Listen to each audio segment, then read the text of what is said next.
Belle Starr's real name was Myra Maybelle Shirley, and by 1883 she had built a reputation that terrified even hardened criminals. Her ranch in the Cherokee Nation wasn't just a home. It was a sanctuary for every outlaw, horse thief, and murderer who needed a place to hide from the law. She married Sam Starr, a Cherokee outlaw, and together they ran what amounted to a criminal empire in Indian Territory. Marshals who rode onto Belle Starr's property had a habit of not riding back out. Some said she killed them herself. Others said her gang did the dirty work while Belle watched from her porch, smoking a cigar and laughing. Either way, the message was clear. Belle Starr's ranch was untouchable. Except nobody had told Bass Reeves that. In early 1883, a warrant came through Judge Isaac Parker's court charging Belle Starr and her husband Sam with horse theft. It was a federal crime, and Parker wanted them brought in. The problem was that every deputy marshal in Fort Smith knew Belle's reputation. They knew about the marshals who'd gone to her ranch and never returned. They knew about the network of lookouts she had positioned for miles around her property, men who would sound the alarm the moment they spotted a badge. Going after Belle Starr wasn't just dangerous. It was widely considered suicide. Judge Parker called Bass into his office and laid the warrant on his desk. Bass picked it up, had someone read it to him, and nodded slowly. Belle Starr, horse theft, last known location, her ranch in the Canadian district of the Cherokee Nation. Parker watched Bass's face carefully. The judge had sent 3 different deputies after Belle in the past year. 2 had come back empty-handed, claiming they couldn't find her. The 3rd had come back with a bullet wound in his shoulder and a story about being ambushed by 6 armed men the moment he crossed onto Belle's property. "I won't order you to take this one, Bass," Parker said quietly. "Belle Starr is different.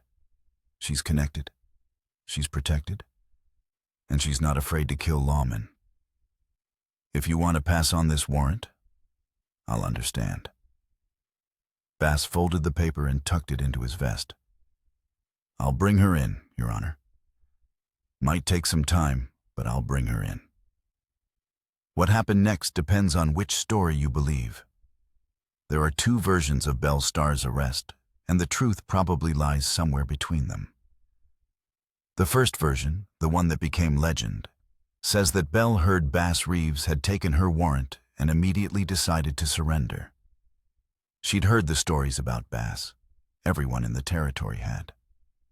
The former slave who couldn't be killed, who'd survived hundreds of gunfights without taking a single bullet. The man who'd tracked down the most dangerous outlaws in the West and brought them all to justice. The lawman who had walked through hell itself to serve a warrant. According to this version, Belle told her husband Sam that fighting Bass Reeves was pointless. "He'll come for us eventually," she supposedly said. "And when he does, a lot of people are going to die, maybe us. Probably some of our friends. And Bass Reeves will still be standing when it's over, and we'll still end up in Fort Smith. So let's skip the bloodshed and go face the judge now." Sam agreed, and the 2 of them rode into Fort Smith together, found Bass Reeves, and surrendered without firing a shot. The second version is more complex and probably closer to what actually happened. In this telling, Bass knew that riding straight onto Belle's ranch would get him killed. He needed to be smarter. So he did what he always did when brute force wouldn't work. He used his brain. Bass learned that Belle and Sam had a daughter, Pearl, who was just a little girl.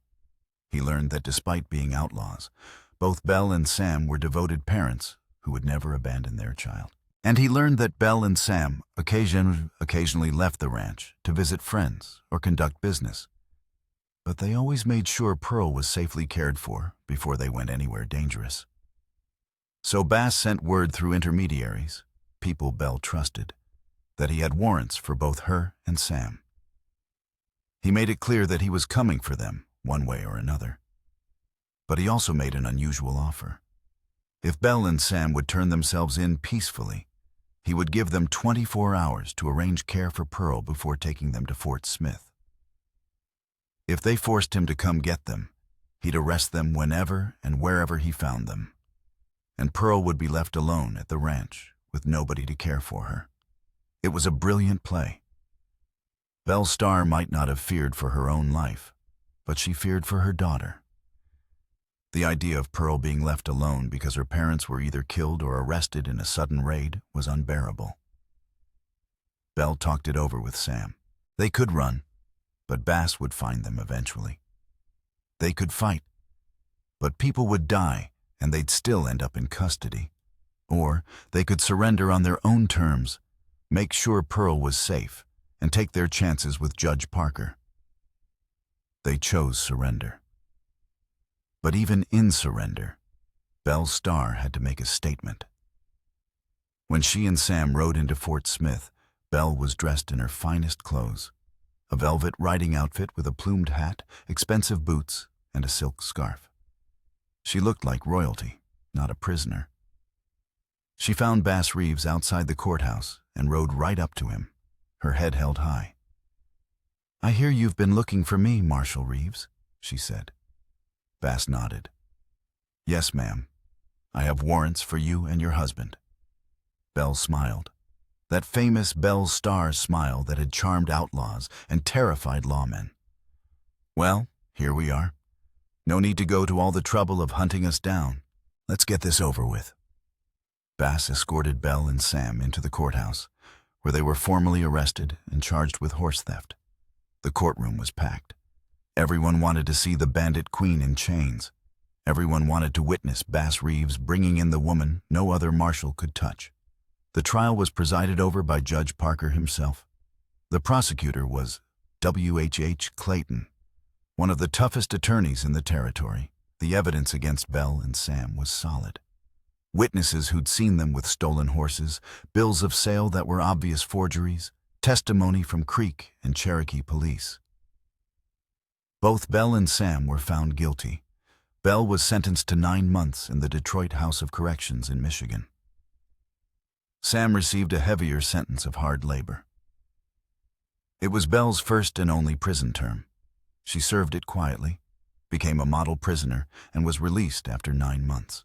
When she returned to Indian Territory, she went right back to her old ways, harboring outlaws, running her criminal empire from the ranch. But she never forgot Bass Reeves. There are stories that Belle once said she'd rather face 10 Texas Rangers than one Bass Reeves. Whether she actually said it or not, the sentiment captured something true. Belle Starr, who feared nothing and no one, had respected Bass enough to surrender without a fight. That respect was mutual in its own way. Bass never spoke badly of Belle, even though she was a criminal who went right back to breaking the law after her release. When Belle was murdered in 1889, shot in the back while riding home from a neighbor's house, Bass was one of the marshals who investigated her death. He never found her killer. And some say he didn't try very hard. Belle Starr was an outlaw, but she'd kept her word. She'd surrendered peacefully, had served her time, and had never caused trouble for Bass specifically. In the strange code of honor that existed between lawmen and outlaws in Indian Territory, that meant something. The arrest of Belle Starr became one of the most famous stories in Bass Reeves's career, partly because Belle herself was so famous, but mostly because of what it represented. Here was a woman who had defeated or eluded every other marshal sent after her. A woman who controlled her own criminal kingdom and seemed untouchable. And yet when Bass Reeves took her warrant, she chose surrender over resistance. It wasn't fear exactly. Belle Starr wasn't capable of that kind of fear. It was calculation. It was recognition that Bass Reeves was different from other lawmen. He couldn't be bribed. He couldn't be intimidated. He couldn't be killed. And most importantly, he couldn't be stopped. Belle understood that fighting Bass would be like fighting the tide or the seasons. You might resist for a while, but eventually you'd lose, and the cost of resistance would be higher than the cost of surrender. So she surrendered.